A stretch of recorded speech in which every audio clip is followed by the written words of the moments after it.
محترم او قدرمن اوریدونکو روغتیا مو غواړم.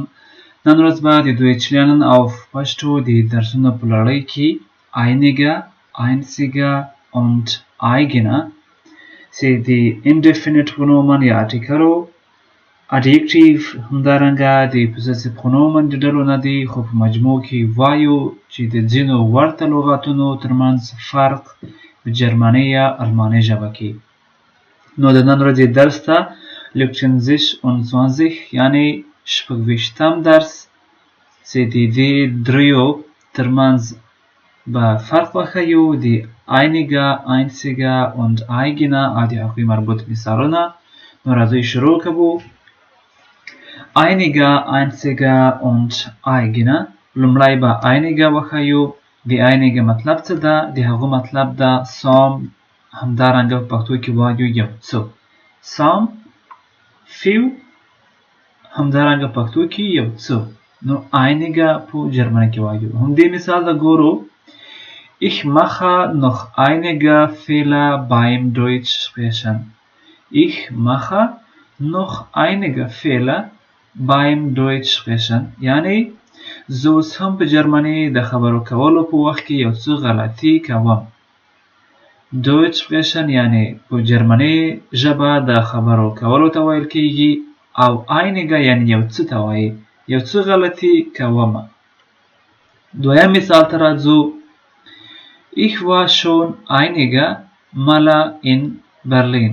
Ich war schon einige Male in Berlin. یعنی زه یو څو ځله په برلین کې ومه. schon یعنی already ومه. einige یعنی یو څو، مله یعنی ځله، in Berlin په برلین کې ومه، یعنی زه یو څو ځله په برلین کې ومه. نو دا دواړه مثالونه د einige استعمال درته ښیي او د هغوی مطلب، معنا یا ترجمه. راځو ورپسې einzige څه ته وایي.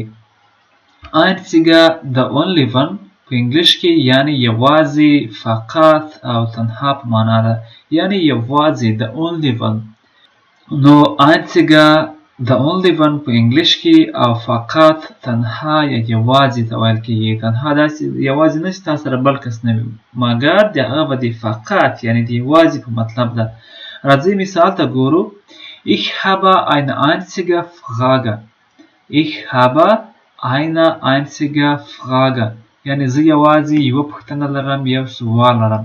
نو einzige یعنی فقط، Frage سوال، ich habe یعنی زه لرم، eine یو، einzige یعنی یوازې، فقط، Frage سوال، زه فقط یوه پوښتنه یا یو سوال لرم. نو دویم مثال ته راځو. Ich hatte einen einzigen Tag Urlaub. Ich hatte einen einzigen Tag Urlaub. یعنی ما یوه ورځ رخصتي درلوده. یوازې یا فقط یوه ورځ مې رخصتي درلوده یعنی لرله. Tag ورځې ته یې وایي، Urlaub رخصتي ته وایي، او einzigen یعنی فقط یا یوازې. Ich war einzig und allein am Strand. Ich war einzig und allein am Strand. یعنی زه فقط یو ځل، einzig، und alleine یعنی بغیر د بل کس نه، am Strand یعنی په ساحل کې. زه فقط یو ځل او بغیر د بل کس نه په ساحل کې وم. نو einzig یعنی فقط، allein یوازې یعنی بغیر د بل کس نه. دلته allein یعنی بغیر د بل کس نه، بل کس ورسره موجود نه و. نو دا سو einzig سره د همدې دریو مثالونو. راځو ورپسې اخرنۍ eigene ته.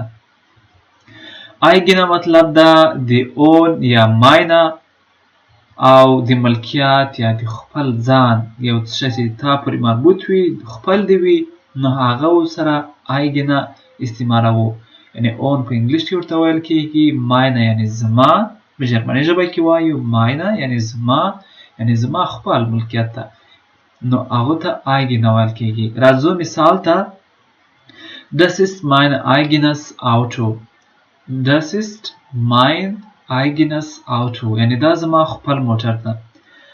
eigene چې سو هغه یعنی زما، یعنی mine، mine یعنی زما، او داسې دا ګنیټیو د eigenes یعنی دی اون یعنی د خپل ملکیت ته، یعنی دا موټر زما ده.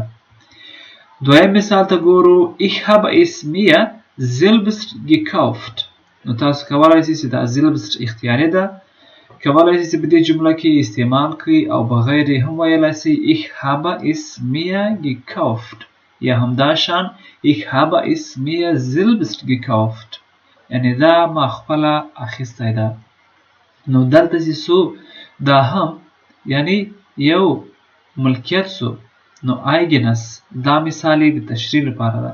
نو ich habe es mir gekauft یعنی دا ما خپله اخیستی ده، نو زما ده، نو eigenes ورسره استعمالوو دلته. دا مثال دویم چې ده دا ما خپله اخیستی دا د لومړني مثال د تشریح لپاره ده.